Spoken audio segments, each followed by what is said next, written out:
personal statement can seem a bit daunting to start with. You've got all these questions like, what should I include? How do I structure it? And what is an admissions tutor actually looking for in a statement? Well, don't worry. In the next few minutes, me and Kyle are going to guide you through some of the do's and don'ts to help you write that killer personal statement. Basically, they're looking for a statement that shows that you are clearly suited to the subject and course that you are applying to. Sounds obvious, but it's worth reminding yourself of this at each stage.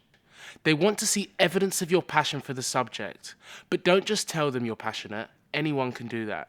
Show them through the examples that you give and the effort that you put into your statement. They're also looking for evidence of independence and self-motivation.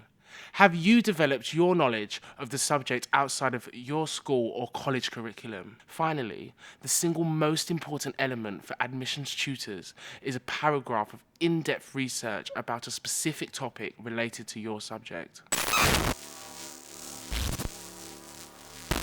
Here are some of the most common mistakes that students make when writing their personal statements. Avoid them at all costs. Don't use generalizations and cliches in relation to the course you're applying for.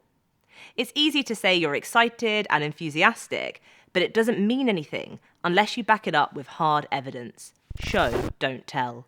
A lack of evidence of your enthusiasm can translate as not showing academic suitability and motivation for your specific degree.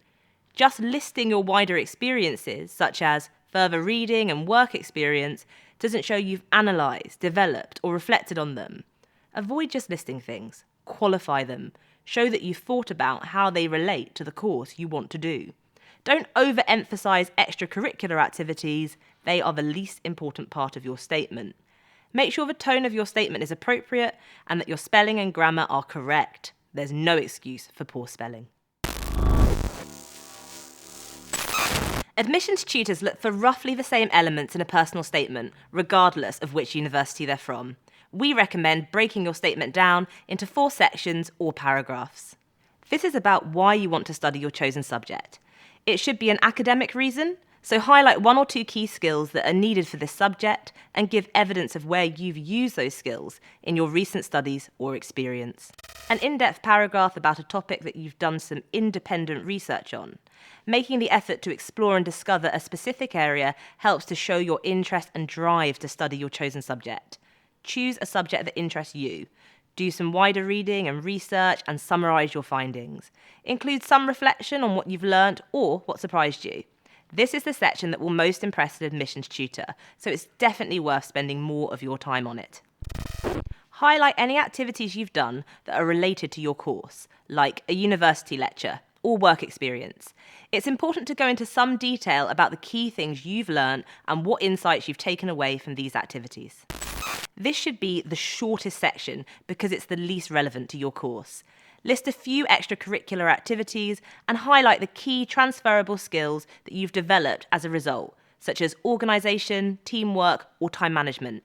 These activities don't need to be linked to your course choice. Some really helpful tips there, and hopefully they will help you to create a strong, effective and distinctive personal statement. As someone who's been through this process recently, I can definitely say that following this advice is well worth it. To find out more information on how to write an outstanding personal statement, log in to the Sutton Trust online platform, where you can sign up for free live webinars and get access to Oscar, our personal statement building tool.